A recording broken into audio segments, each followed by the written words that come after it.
listening to First Contact, Stories of the Call Center, a podcast brought to you by NobelBiz, your all-in-one contact center solution. Every month, our host, Christian Montes, talks to tech leaders and entrepreneurs who found their way into the contact center industry.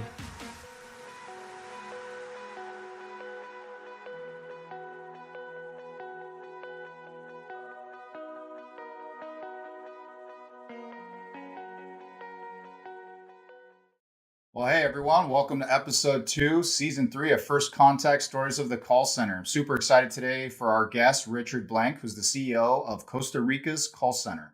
Now look, for those of you who don't know him, at 27, Richard said, I'm going to leave the US and I'm going to go to Costa Rica. And then I'm going to start to develop, build, and train over 5,000 employees at one of the largest contact centers in Central America. Richard, we're super excited to have you. Welcome to the show. Thank you so much, Christian. I also want to personally thank your coworker, Anda, for making this possible. She really represents NobelBiz in the best light. I am very, very excited to be here with you and your audience today. Well, thanks. And I think anyone who has met or worked with Anda probably can say the same thing. So we're super excited as she continues to make that mark on everyone she works with. Now, with that said, Richard, if you know the story behind this podcast, it's really at first to be able to say, hey, look, not everybody wants to work in the contact center space, but many people fall into it. I'd love to understand and share with our audience your story. What got you in the contact center space? Well, it definitely started back in Northeast Philadelphia when I was at Abington High School. My greatest class was in Spanish, and I decided to double down on it. So I went to the University of Arizona and majored in Spanish and communication with an emphasis in public speaking, rhetoric, and nonverbal communication, micro-expression reading. I interned for Telemundo for 2 years and was working under Miguel Quintana and Pedro Sevsek, which assisted me in my public speaking skills. And then post-grad, I worked for an importer of Corona beer. So in the Southwest Division of the United States, I did promotions, public relations, and I also did sales. So yes, at 27, I was given the opportunity to come down and work at a friend of mine's call center and do some training for his staff. And I decided to take that opportunity. And Christian, if you can get past your parents' guilt, you can pretty much live anywhere in the world. So I knew that it was time. And I molded my skills there and I saw what was there. And from there, I decided to invest my time, my career, and my life in myself. I decided to start a call center after that. And obviously the long shot paid off. So this is where we are today. Well, that's awesome. And one of the things that I've always found interesting is that leap that one makes to owning and running your own business, right? Were there any things that led up to that inspired you, that gave you the confidence, or even just was able to make you feel like this is the next step in your journey? Were there specific moments or people that impacted that shift in that moment in time that you could tell us about? Absolutely. It was the people that I worked with back in the day. When you are a telemarketer and you sit in a cubicle, sometimes you're considered a number. Sometimes you're considered a robot. Maybe you haven't been trained properly or given a good enough script or even sort of mentorship or direction. So I got to hear the gripes and the good and the bad times of being a call center agent. And I realized that they deserved dignity. And I realized that it's a demanding job, but it's something that's very satisfying and it can become a career. So when I was with these people, I realized also that fortune favors the brave. And I once again was going to take my chance. And I also sprinkled in a little bit of fidelity, because if you don't love what you do and if you don't have passion for what you do, you really can't do it for very long. I usually got more disappointed, Christian, than I did angry. I saw some amazing people with such skills that just didn't live up to their potential. And I also had people that were with me for years that all of a sudden didn't give a 2 weeks notice and just kind of disappeared without saying goodbye. So you need to have a strong heart, but I think what gave me the endurance to last this time was to have the empathy to understand where these incredible, talented, especially in my case, bilingual call agents are coming from. So Richard, I don't know you for a long time, right? But you come across as this genuinely passionate person that cares, right? That actually really wants to be invested in people. Now, you have a humorous side as well and a fun side. And with that piece of it, how do you balance the time as a leader in a business and still invest into all the people, but then understanding sometimes you got to delegate? How do you build a team? How do you get into this contact center and start building it up where you're not doing 100% of anything? You got some insight from a leadership perspective. How do you keep that culture that you really just have? It's infectious, but Well, I still be believe able to not, be the whole person all the time. correct. Well, first, you have to be humble. Once again, we have the experience of being a telemarketer. But second, I believe, Christian, in promoting from within. I would rather have a freshman that's never worked at a call center before that's got the courage than a 10-year pro that comes in with terrible habits and might even become a cancer to the center and might actually jump from my center to another and unfortunately waste everybody's time. So when I see somebody that's driven, that has ethics, that can show up on time, that's coachable, that's in good spirits, someone that makes suggestions, these individuals to me are leaders. They're part of the proletariat. They speak for many. And I am from Philadelphia, and Spanish is my second language. As much as I've been embraced by this culture, I also have to, as you say, delegate. I say more promote or even embrace the individuals that have invested their time and their efforts in building this center. It's more thinking of it as the wind in my sails. You see the bricks behind me. My building is from 1958. We preserved 15 walls of them. I'm only as good as the bricks at Costa Rica's call center, and they're very strong. And I have foundation agents here that have been with me over a decade.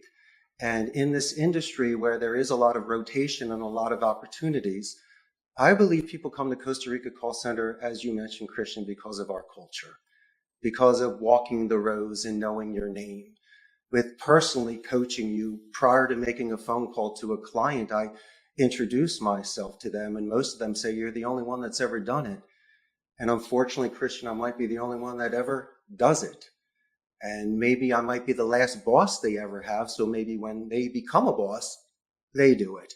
Those are the sort of culture things that we encourage here so people can break out of a certain shell and really start expressing themselves if they decide to invest in a career of being a call center agent. Yeah. And I mean, as we all know, it's not an easy job, right? It's a high amount of stress with very little control, right? You have a script many times, you have a path or a journey that's given to you, and there's only certain parts outside your personality and your soft skills that allow you to shine in those interactions comparatively to some other positions that you may have much more control of the interaction. And so inevitably there are times of conflict, right? Or friction. And in those scenarios that come up, can you share some approaches and insights of how do you come across looking at conflict, addressing it, and maybe even helping others deal with it? Let me address it two different ways, Christian. I have to do it legally and empathetically. The first one is we follow all Costa Rican labor laws. So if something actually violates a labor law, that has to be taken into consideration first because we only have so much flexibility.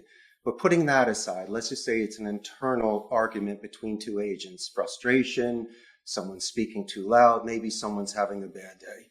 First and foremost, we don't cause a scene on the floor because everyone loves a scene on the floor. The fight in the lunchroom, best time. We separate them. We calm everybody down. We give people the benefit of the doubt. I like to listen to both sides. We also, once again, incorporating the labor laws, but if it's not applicable, maybe they take a timeout. Maybe they walk around the block, go get some ice cream, maybe go play some pinball with me, just to vent.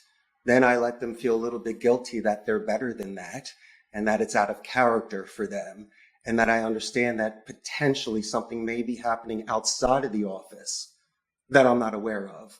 A lot of these young men and women take care of their families. They have children. They have extremely large responsibilities now. So once again, I just don't see them as a number. So when they walk in, I realize that I need to recharge their batteries, Christian. So when they go home after working with me for a shift, they can confront and conquer the sort of challenges that they may have outside of the office, which might affect their work performance here. I couldn't agree with you more on being able to invest into your people, right? And to make sure that if they're able to be invested into the business, then that means they're invested into the outcomes of the business, which means the communication they have. And in talking about communication, we're starting to see a trend where companies and people want to adopt text-based types conversations, right? More email, more SMS, more social media, where that interaction starts to become different than the obviously in-person stuff, but then on the phone, which is the dominant part of interactions.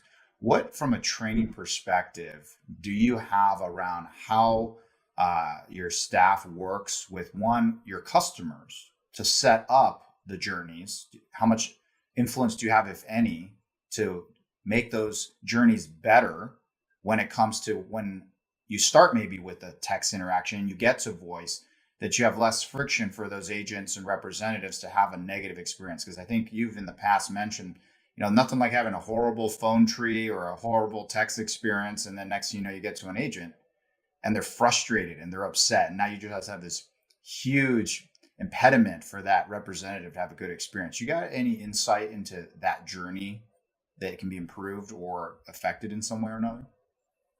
Absolutely. I can solve it for you immediately. Just if you're on a live call, it's active listening.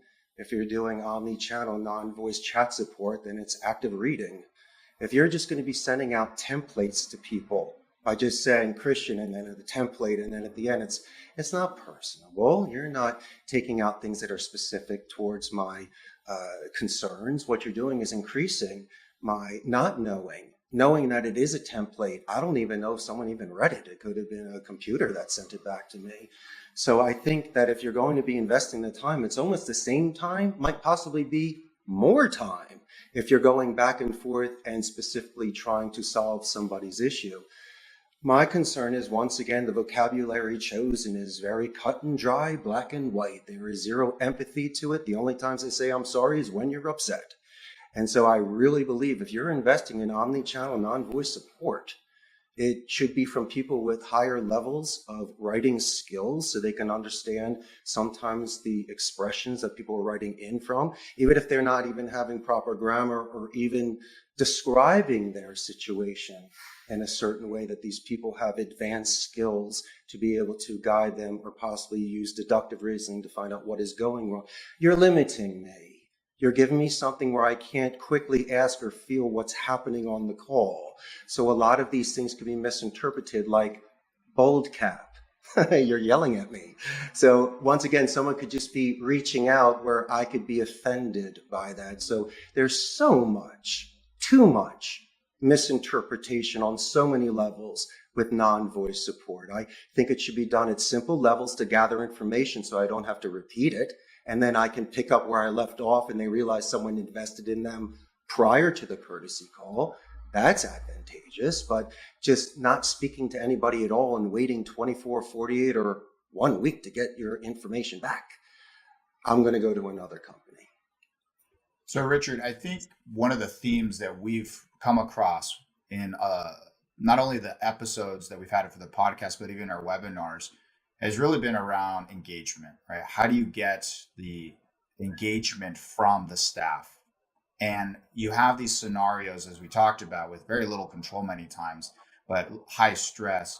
From a training perspective, how do you keep the staff engaged, both when you onboard them to get them productive, but keep them going, considering there's such high turnover in the industry? Well, it's done many different ways. Let me just start off with the psychology of selling. When they come into my call center, if they have experience or not, I discuss fear, which is a morbid anticipation of something that hasn't happened yet. By becoming bilingual bears the mark of higher education.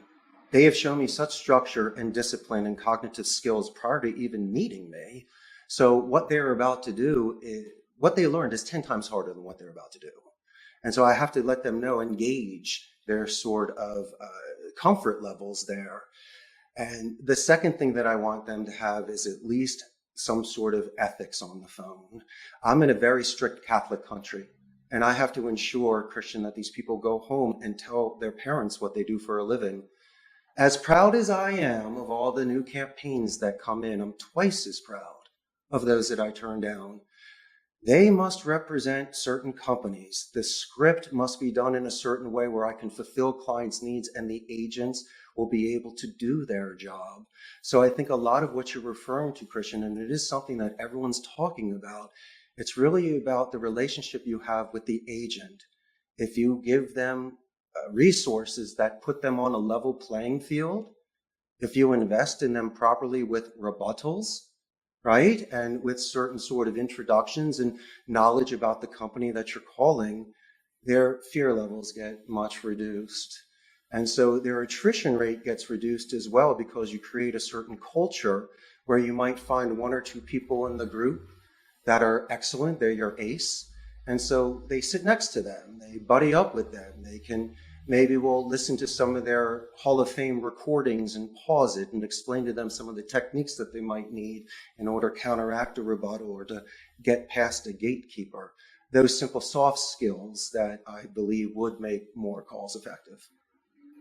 That's great insight and actually advice for those that, when you think about it, I can't tell you how many times I see scripts, or I see even just the way people get prompted through IVRs where it feels like it's only a technical person or a person that does not actually have a lot of insight into properly being able to write something or understand the customer. And it's not to say that there aren't people that do it well, but there isn't that amount of time and effort put into it that at times takes into account. It sometimes is robotic, as you had mentioned. Now, one of the things, Richard, that you've said before is, we've talked about integrating rhetoric and phonetic delivery in trainings. What is the methodology behind that makes it unique? It's my favorite question and my secret sauce. And since you and I are friends, I'm definitely going to share it with you and your audience. So it takes a lot of steps, but I'll break it out for you simply. I always believe the beginning of a phone call, that somebody can start off the call by introducing themselves with a company name spike. If you get somebody on the phone, you mention the name of their company, that individual's name, and you might say it better than either the gatekeeper or the owner themselves. I also believe in introductions to gatekeepers or filters, like Anda, for an example. My communication with you was from an email. After I listened to so many of your podcasts, I was inspired to write you, and Anda wrote me back. And if it wasn't for her, I wouldn't be here today with you. So when people think, well, you probably just got Christian directly. No, I most certainly did not. In fact, I communicated with Anda about 4 times prior to you and I reaching out on LinkedIn and then meeting today. Not like we weren't excited to meet one another, but once again, there are certain channels and individuals in organizations that are in charge of these things. So I learned a very big lesson with NobelBiz as well. I also believe that a positive verbal escalation is important. That's why in the beginning of the podcast, I made sure that everybody involved was thanked and, once again, writing it. I think that would separate you from any other company that's contacting that individual, and they will see how you work prior to a contract. So those are the sort of initial soft skills that I would talk about in, let's say, the first 15 seconds of a call, especially when you have your anonymity in the beginning and you say the name of the company in a certain way that sounds great. You can almost get somebody out of that. I also talk about a certain sort of balance in the call, and I follow through with phonetics. The simple form of micro-expression reading, you can usually read somebody's body language. So since we don't have the luxury of sight here, I decided that our other senses should be expanded. I believe that we should expand our rhetoric in regards to our descriptions, and I also think our hearing should be expanded 5 times. On the phone, you can't taste, touch, or smell. So once again, you're in a controlled environment. It should be expanded. You just know how to tap into it. So this is the code that I think I cracked after 21 years in this industry. I have a phonetic tell sign that I would like to share with you. One that can be manipulated, but then I have the ultimate tell sign that I think is indisputable. Let's begin with phonetics. The first 4 sections of phonetics is tone, rate, pitch, and duration. The tone represents your emotion. In my opinion, it should always be confident and empathetic, like a doctor, like a lawyer, or your caring parent that will tell you that everything is going to be okay. In focus group studies, you need a consistent variable to see inconsistencies. I believe that your tone should always be confident and empathetic. You should match the client when they're like that, but don't match them if they're in a bad mood, they're angry or pessimistic. Now, here's the part where you'd be able to mirror image your client, I believe, and I brought some props today, pardon me. You like this? My third grade teacher would be proud. I gave you a simple XY chart because this is how we're going to be working it. Your pitch here represents your speaking level. And you could be screaming at me, you could be whispering. Your rate here is how fast you speak and how slow you speak. And you can generally, it's like 8th grade pre-algebra. So this is the first stage where you pay attention to. Christian, just for argument's sake, let's just pretend that I'm at an 8 here in regards to how fast and how loud I speak. And we're doing this in 30-second increments. Now here's the second stage. All right. You have your XY chart here, but you also have answering speed. That's your backup there. I could be speaking like this and answering you like this. This is actually the greatest tell sign that you have. You can control your tone. You can control your pitch and your rate of speech. The one thing I believe subconsciously that you cannot control consistently is your answering speed. Why do you think the police ask you the tough 4th question? Just to see you don't curse anymore and scream. You're definitely changing your answering speed to them. So to me, that is the major tell sign. But I still pay attention to, and I can still do this in, consistently with the work that I'm doing on the CRM. I could be active listening. I could be also typing. But after about 3 weeks of paying attention to this XY chart that you're doing to see if there's a spike or a dip, it makes habit. Why do I do this? Because sometimes you're not sure when to ask a tie-down question. Some people call it a pin-down question, a rebuttal, or a confirmation question. Sometimes it's obvious, but sometimes someone will give you the main goal of this, Christian, is I don't know this individual with whom I'm speaking. So I'm able to at least deduct how they might be reacting and when it would be necessary for me to interject and get some sort of confirmation to move forward. And so when I see either a spike or a dip in regards to how they were speaking, backed up with the answering speed, that is when I do decide to ask a tie-down question by saying, Christian, does this make sense? Sounds good, right? Christian? Or even the rebuttal. If you could see doing this, then you could see moving forward. Correct, Christian? Or even a confirmation. You like that, don't you? So I believe that for individuals that are just starting out in telemarketing, or even seasoned professionals, I think you could use this from time to time in your performances, that this will at least give you a focused group, controlled study, 30-second to 2-minute attention span, understanding the theory of no, now, no. No, now, no. We have conditioned stimulation. A lot of the times when you walk into a store, someone will ask if you would like something. We're conditioned to say no. People are on the phone. Christian, if they don't hang up on me, I'm still in this thing. So no to me represents size, strength, and strategy. What's their size? Are they screaming at me? What's their strength? Are they interrupting me? And what's their strategy? Are they pausing on me? All right, I see what you're doing. So no turns into now, your balance.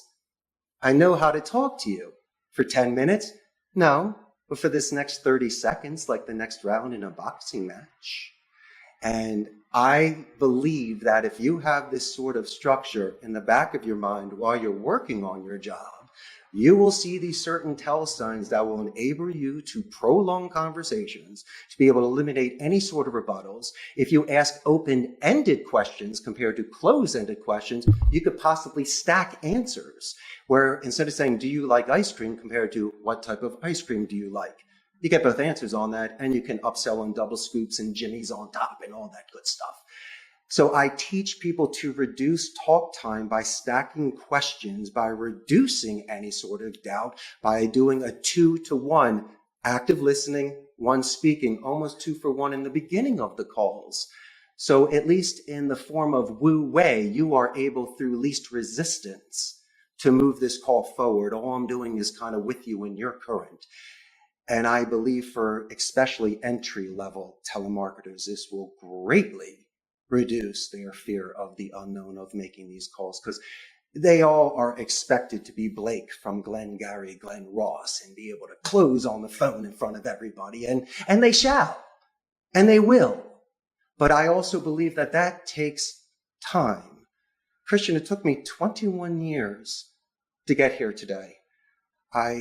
After working at the call center, I saw that the way people were treated and the conditions. And October 4th of 2007, I put my website out there. And February 6th of 2008, I closed my first deal.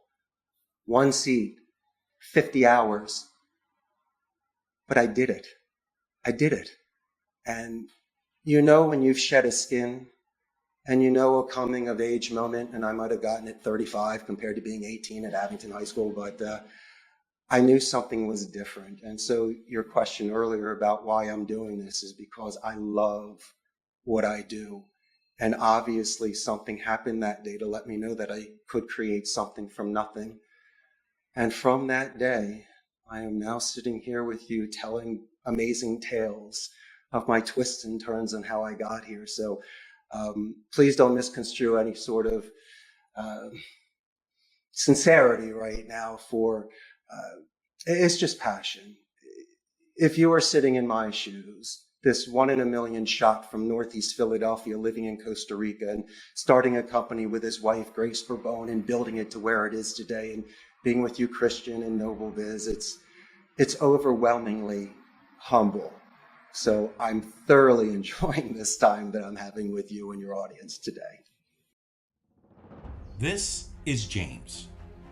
James is a contact center manager with a passion for philosophy and hiking. As a kid, he made a promise to himself that he would always follow his passion. Today, he ponders on the thought that this promise is probably the best decision he ever made. Today, James loves his job just as much as he loves hiking. So much that he sometimes brings the scent of fresh pine and the tranquility of the mountain streams back to the office with him. With NobelBiz as his company's provider, James found the necessary peace of mind to finally bridge the gap between his passion and his work.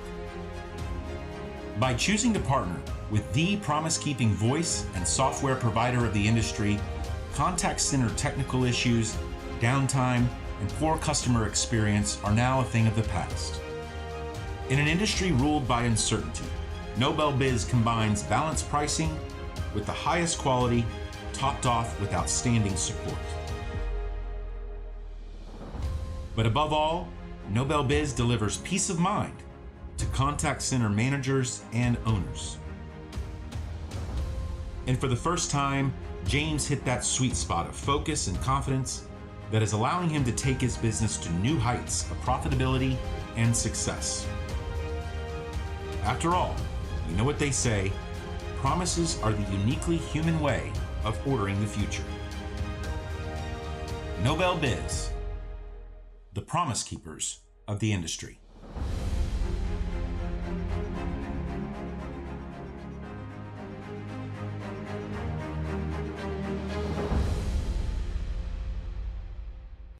Well, Richard, a lot to digest there, right? There's so much that you said that really someone has to understand and break down in training and the day-to-day interaction and continuous learning, right? It's not something where you sit in a class for 5 minutes and, oh, great, you've taken Richard's wonderful class. You're good to go. Be free. And now you can go fly, right?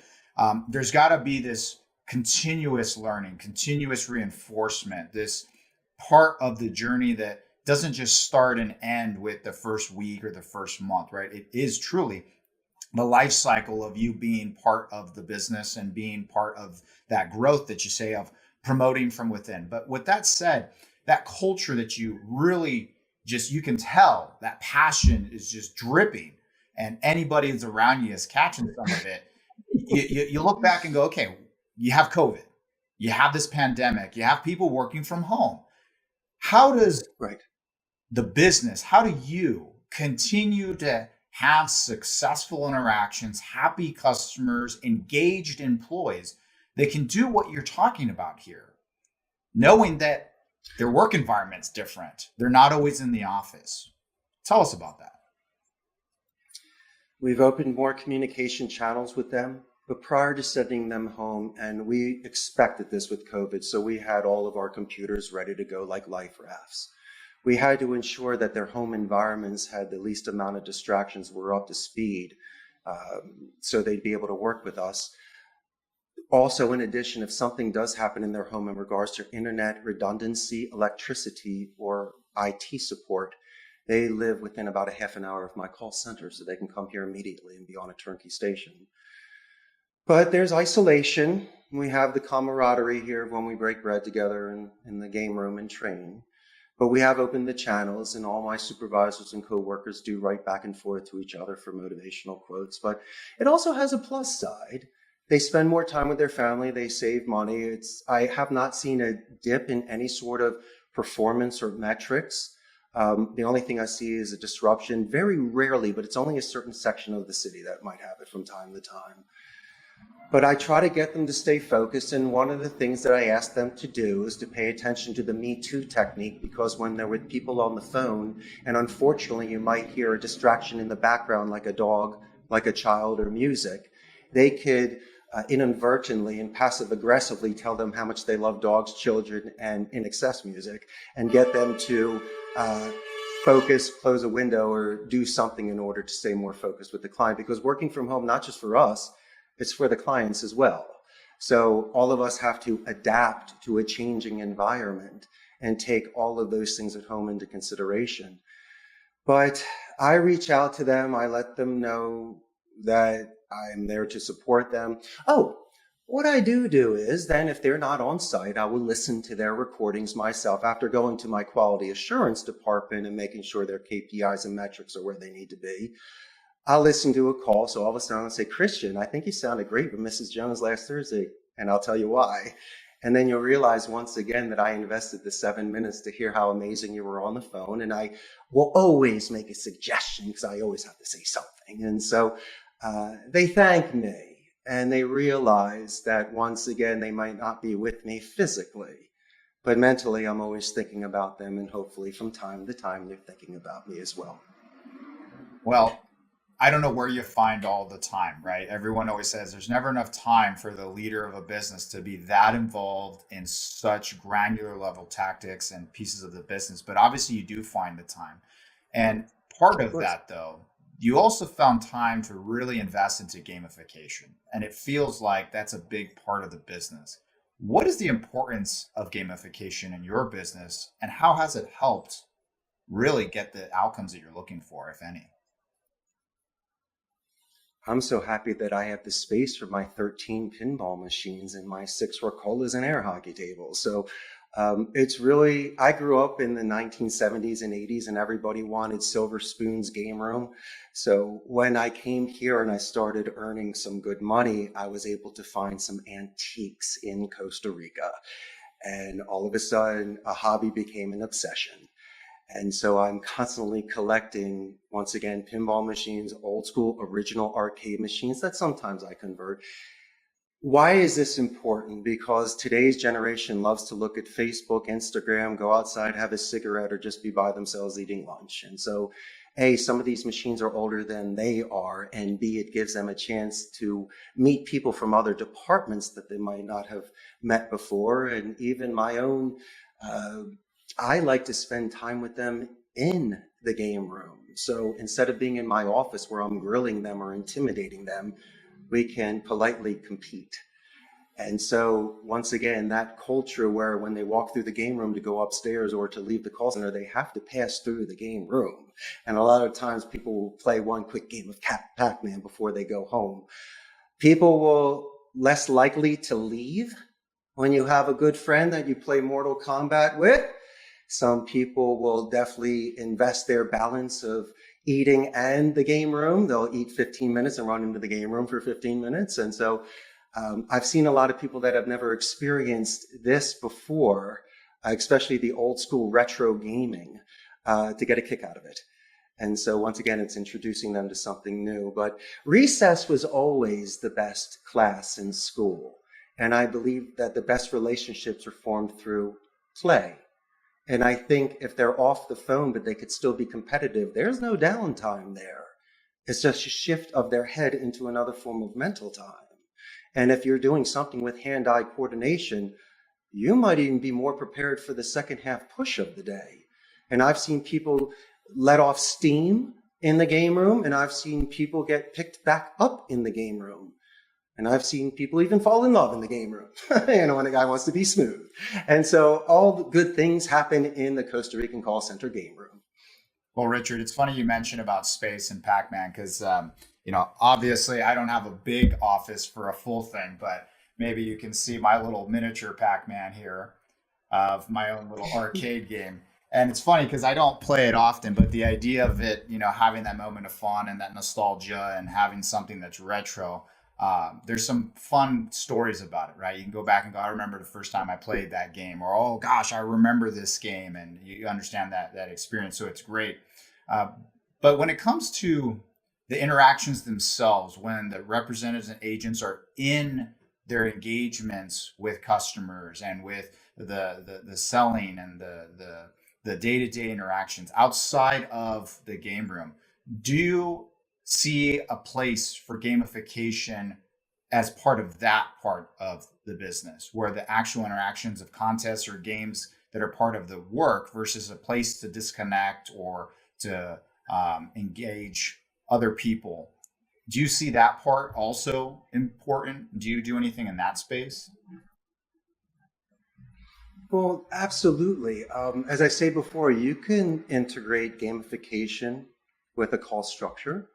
It's not like you're going to be playing on the phone, but I think it's a good form of, turn taking.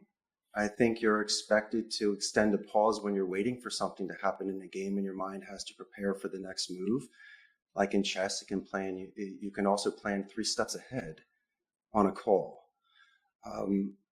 Here's a good technique for you. A lot of the times when you're on the phone with somebody, they might give you a -3 answer, like, who are you? What is your company's name? And why are you calling? And a lot of the times the agents will answer in a certain way where you're like in a director's office getting yelled at. And so I think anytime someone gives you a -3 answer, you can play the game of the +3 answer. You can buffer it, you can filter it. If someone says, who are you? Oh, Christian, I'm so glad that you asked my name. My name is Richard Blank. You could take it from a 10 to maybe a 4. So if you want to play a game, we can play a professional game. I can play the game of -3 +3 as an example. So at least they realize instead of acting, because things are moving so fast on a phone call, they're more reacting. And so if I can give them a bag of tips and tricks and things that they can do as transitional sentences, or by potentially reducing any sort of ego defense mechanisms that these clients may have on a first-time call. These are the sort of games I think we can play where it won't insult the client, and I think our numbers will be better because once again they will find their zone and their rhythm when they're hitting every shot. Understood. One of the things that you've said before is nobody guarantees time, you have to earn it. You've also talked about the 30-second rule. I know we've elaborated a little bit on some of the secret sauce that you were talking about earlier, but why 30 seconds, and what do you have to do to earn that time? You have to be sincere, and you have to have no surprises. If you want to use a technique, then I would listen twice more than speak, so at least you can lead the conversation. I might survive 30, but if you're asking me to speak, I think you should do 1 or 2 things. I always believe in name drops to at least keep your attention. So I would say, Christian, the next point I'm making. If you're not going to say Christian 5 times in 1 minute, then I think you should focus on pronoun, especially your and are, because it's the cousin of the name drop. Do a 4 or 5 to 1. So at least every sentence I can say your and are, and do about a 1/4 second slide on that. I can't see you. I can't see you nodding right now. I have to ensure that my communication and the best words to use is your name or the pronoun, which is still you. to keep your attention for the 30 seconds because we're going to zone out. I mean, we've been almost conditioned to listen to things in sound bites. So at least what I'll try to do is bring you in, ask you the question, and tie it down.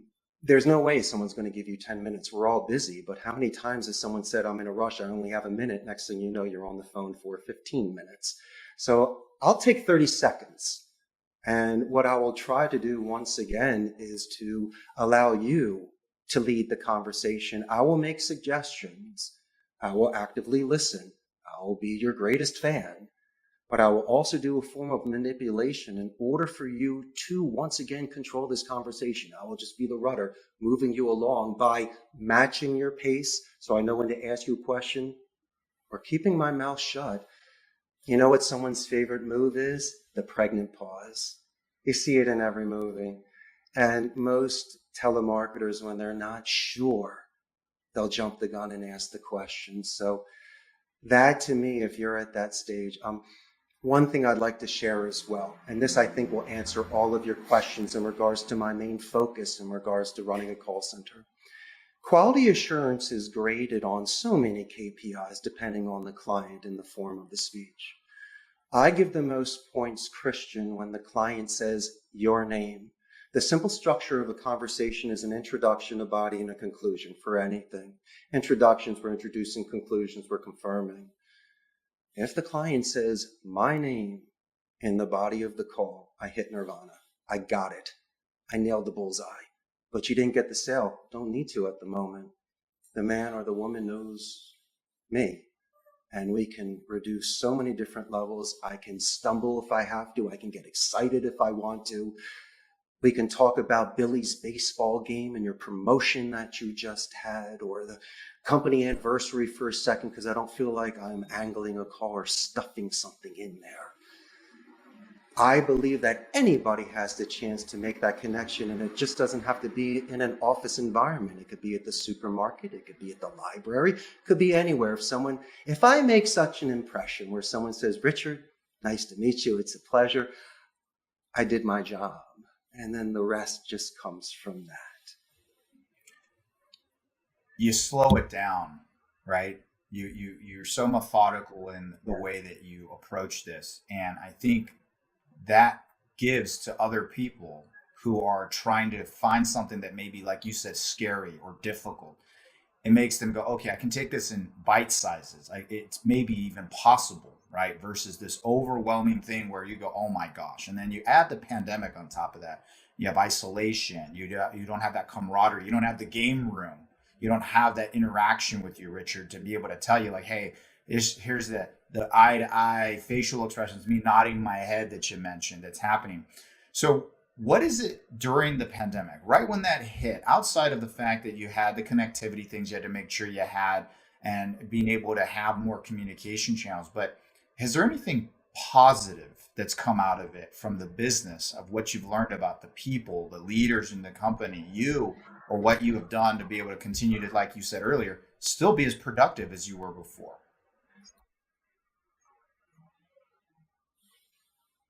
Allow me to be forthright. I saw some individuals that stepped up to the plate and really showed me who they were amongst chaos. And then I had people that I depended upon that I thought were going to really lead by example, and they disappointed me so. And I also had to adapt myself to a changing culture. And so before doing anything COVID-wise, I wanted to focus on myself. So I get up at 5:30 every day and I go to my home gym. I do my cardio, weights, abs, and I hit the bag. And I also put down a very good breakfast so I can keep my health. I also promote juice and vegetables, but we'll go to that on another day. I put on my suit, so I like to dress for myself and the people with whom I work with. And I also, if available, drive to work in a convertible. And on my way to work, I like to call my parents and wish them good morning. And that's what I do prior to coming into the call center so I can get myself ready. I will go immediately to the security to make sure anybody on site is okay and that they showed up and everything's good. I will touch base with every supervisor to make sure everyone's logged in and that their top KPIs or key performance indicators are there, from the talk time, hold time, idle time, conversions. I'll go to the quality assurance department just to make sure everyone is where they need to be. And, it's the 10,000 foot level. And then, I love just walking the rows with the limited agents I have here. I had to send more than 50% of my agents to their homes. We average about 30% here. I keep people here for PCI compliance, onboarding new agents, problems at home coming here, and just in case a buffer level. But I remember when those rows were packed, row after row. And I would just stop and listen to someone's call in the middle of it and give them a thumbs up and be so proud and just keep walking. And that's the best side of my business. I know there's a glamour to it, and you see all the bells and the whistles, and trust me, there are jukeboxes and candy machines and all the good stuff. But to me, being a boy that turned into a teacher, and then a teacher into a mentor, when I still see myself as the 18-year-old kid in Philadelphia, dreamer of having that adventure one day and being a poet and doing something that potentially could feed families and change the world. And so walking those rows, I was getting that energy back from the people because they were putting into their project as much as I was giving to them. And so we had that sort of connection, which I lost with COVID. As much as I try to connect with them at home, when you are standing next to somebody in that moment, unless you worked at a call center, you can't explain it. And so that's the one thing I believe that got taken away from me during this COVID. Sounds like that has not been easy for you. So how do you deal with it other than, your days in the convertible? Anything specific that you've been able to do with that time, or to still be able to have some connection like that outside of the recordings you listen to? I mean, is there anything that you do for yourself or even in leadership that allows you to continue that passion that you have, knowing that you don't get to have those moments of joy and pride the way you did with those rows filled? Well, here's the interesting thing. I'll get on Zoom calls with my agents, and this will be the first time I ever get to see what's in the background of their home. And so I am able to get a plethora of information. I'll say, hey, that's a nice stuffed bunny rabbit on, and you tease them a little bit.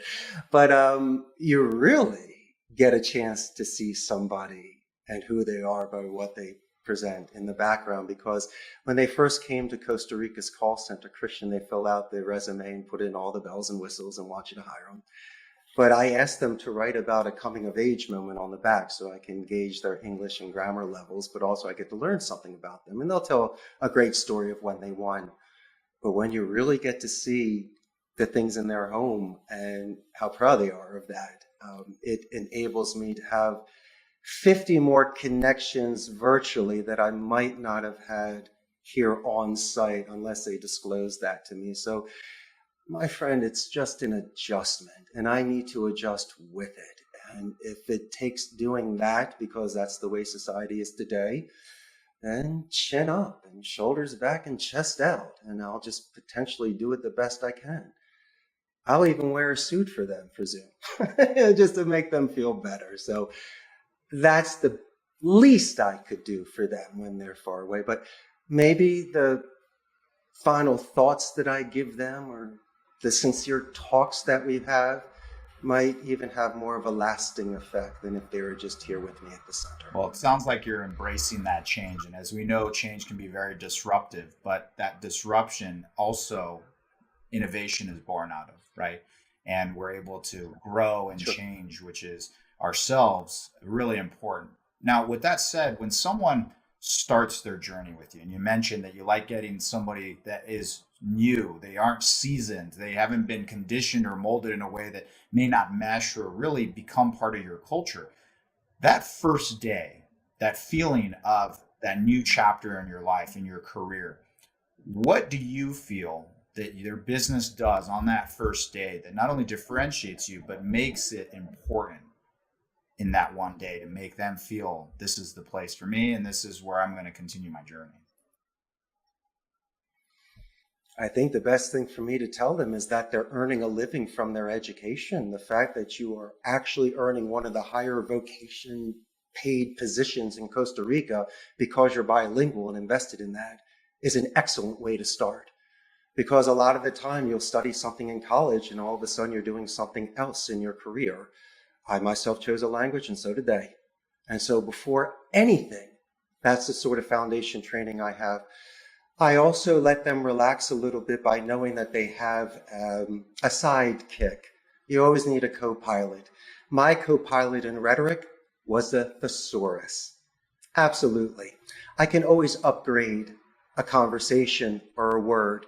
Let me give you the best example. I don't particularly like to use the word help on the phone. As you know, someone could get offended. It could cause rabbit holes and wasted time. And then you're doing U-turns in conversation to fix what you broke. I would much prefer to use words like guide, assist, and lend a hand, so that immediately they're gaining 3 additional vocabulary words that they might have known, but might have not used. So they will be increasing their vocabulary on a daily basis for things in their project or just on their own interest. So since English is their second language, they would much be able to increase their ability to express themselves properly. So there's no miscommunication. And so I find that they believe they're taking, not advantage of, but they know that they're double and tripling their experience and their skill sets here. So they become much more marketable. In fact, you brought up something interesting. Offshoring was so big, it still is in India and the Philippines, but nearshore is getting big too because of the proximity to the United States, the time zone, Spanish language capacity, our skill sets here, because we have companies such as HP, Intel, Oracle, and Amazon are here. Christian, they are scooping up all of the level 1 tech and customer support. So you and I, my friend, have to bring in the freshmen. You have to, for scalability. And you have to because of the labor pool. We're not as large as other places, but it still packs a punch. So a lot of the clients of mine want me to bring in 10 aces, and I have to let them know there might be some sprinkled freshmen in there that, in my opinion, we could possibly. Some of my brand new hires that have never worked in a center before are my supervisors, and some of them are my top producers. And so I give anybody with skills the benefit of the doubt. But to answer your question, they are earning money on their they are paying back that education in English. And I will increase those English skills so they can fall back on that in regards to their base of confidence and the way they would deliver a phone call. Well, I love how the educator part of you, the building up of others, the investment into other people is literally just part of your day-to-day, inside and outside of work. And I can see that people will absolutely embrace that, who want their cup filled. With that said, 2022 is already on the way. What are you most looking forward to in the rest of this year? I want to build back the seats that I lost. I took a shot in COVID, but I didn't get knocked out. It takes a little bit more to do that. And so I want to gain those seats back. And from the sort of phone calls that I've been receiving and attention that's been happening lately, I believe that I should be looking for some additional space. I can put 300 seats in my current center, but with the labor laws and the distances between the agents, unfortunately, if you are planning on growing and having to have some sort of on-site premise, you need to expand. And so I'm excited for that. I'm also excited to see more of my family this year. I realize that time does go by fast. And so I think you had a lot of reflection in the last 2 years. So I think I guess made peace with some things, came to grips with some things, and realized to seize your day. So as you see my excitement today, this is how I'm going to live every day. So 2022 is going to be a wonderful year for me for just being very happy and just being relentlessly positive and maybe becoming a little more humble, and just any sort of personal interaction I have, because we've been isolated for so long, I'm going to enjoy every second. I'm not going to look at my phone. I'm going to look at you so I can remember you when we're together. Well, I couldn't put any of what you said any better than you did. And it's great that we had you on today's episode. I can't thank you enough for being here. One of the great things that we have when we have these great conversations and we get to know one another is to really genuinely see what it is that drives us. And I'm so excited for all the people that you're going to interact with this year, because it's so infectious when someone's having a bad day and when they're having a good day. And the fact that there's going to be a lot of people rubbing shoulders with you digitally or in person, I think they're all going to be in for a pleasant surprise if they don't know you. So, Richard, thanks so much for coming, as I mentioned. But look, there's going to be people that want to connect with you. They want to connect with your business. They want to do business with you, or they want to just learn from you and become your friend. How do they get a hold of you?